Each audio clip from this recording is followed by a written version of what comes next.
Сәлеметсіздер ме? Бүгін сіздерге Люмен бағдарламасында жұмыс істеу жолдарын үйрететін боламын.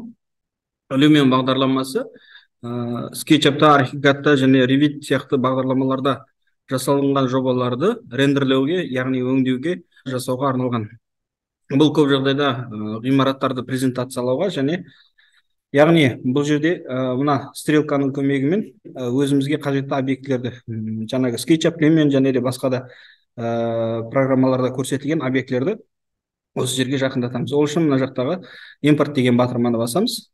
Одан кейін мына стрелканы бассақ, қажетті батырма ашылған соң, осы жерден өзіміз алдын ала дайындаған SketchUp бағдарламасындағы сызылған сызбаларды ашатын боламыз. Экранда пайда болады. Яғни бізге осылай сызық пайда болады және ол сызықты осы жерге бекітетін боламыз. Ал енді ары бері қозғау стрелкалармен және мышканың көмегімен жүзеге асырылады. Міне, осы жерде бізде Талдықорған жоғары политехникалық колледжінің макеті пайда болды. Осы макеттегі объектілерді барынша шынайы жасауымызға болады. Мысалы, мына жақта бізге фонтан орналастырылған. Қазақша субұрқақ, иә. Осы субұрқақты орналастыру әдісіне батырмас бұрын бұл жерде бізде арнайы жұлдызшалардың эффекті деп тұр. Осыны жерге бассақ, бізге субұрқақтар пайда болады. Осы пайда болған субұрқақтардың ішінен өзімізге қажетті субұрқақ таңдаймыз. Яғни бұл жерде тек қана субұрқақ емес, мына жақта қарасаңыздар, от, мына жақта түтіндер және тұман немесе жапырақтар. Яғни осындай қозғалып тұратын заттарды көрсетуге арналған мүмкіндіктер бар. Ал маған қажетті субұрқаққа өзіме осы субұрқақты таңдадым және оны фонтанның, яғни субұрқақтың дәл ортасына орналастырсақ, ол бізде осылай су шашып тұратын болады. Келесі, мына жақта көрсетілген суреттер бойынша өзімізге қажетті заттарды осылай қоя беретін боламыз.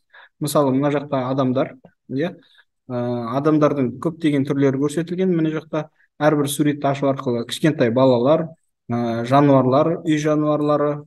Енді қазір біздікі колледж болғандықтан қарапайым студенттерді салып көрейік. Мен сіздерге біреуін мысал ретінде көрсетейін. Мысалы, мына кісі жүріп бара жатқан адамның бейнесін мына жерге осылай қоюымызға болады екен. Отырған адамды таңдау үшін тура солай батырма арқылы отырған адамды таңдаймыз және орындықтың үстіне қоямыз. Бұл жерде кішкене айырмашылығы, адам басқа жаққа қарап қалған жағдайда мына вращать, яғни айландыру батырмасының көмегімен мына жасыл көк нүктені басып, жасыл болған кезде стрелканы ары бері бұру арқылы адамның отыру бағытын өзімізге ыңғайлы етіп, экранда көрсетілгендей қоя аламыз. Одан бөлек бұл программаның бір артықшылықтары, бұл жерде мынандай көк шөпті жерлерге гүлдер отырғызып, ағаштар отырғызатын болсақ, оған да мүмкіндіктер қарастырылған. Яғни природа батырмасын барсақ, осы жерде өзімізге қажетті ағаштар немесе талдардың, шөптердің, гүлдердің суреттерін таңдай аламыз. Мен әзірге бір ағаш түрін мысал ретінде алып көрсетейін сіздерге. Аламыз және ағаштың орналасу бағытын көрсетеміз. Орналасатын орнын көрсетеміз. Экранда көрсетілгендей өздеріңіз қалаған жерге қоя аласыздар.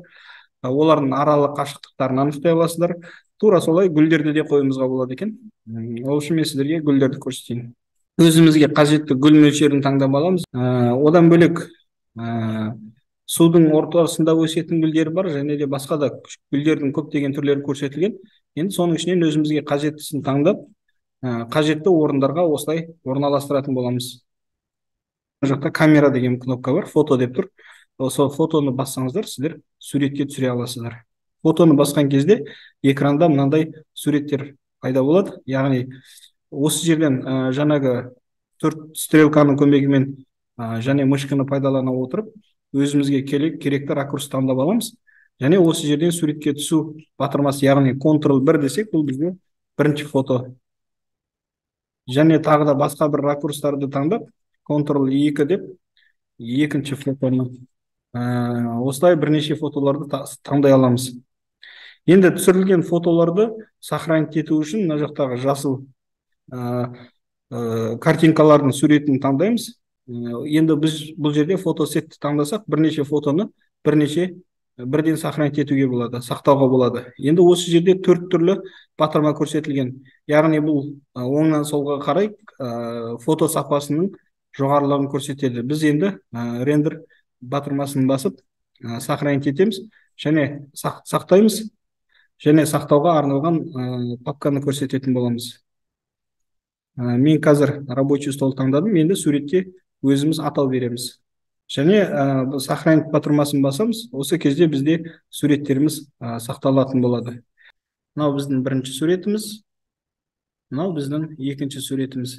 Яғни суреттеріміз дайын болды. Осы суреттерімізді презентация жасауға, болмаса жаңағы дайын болған үйлердің болашақтағы бейнесін көруімізге мүмкіндік алатын рендер программасын осылай жасайтын боламыз. Назар қойып тыңдағандарыңызға рахмет.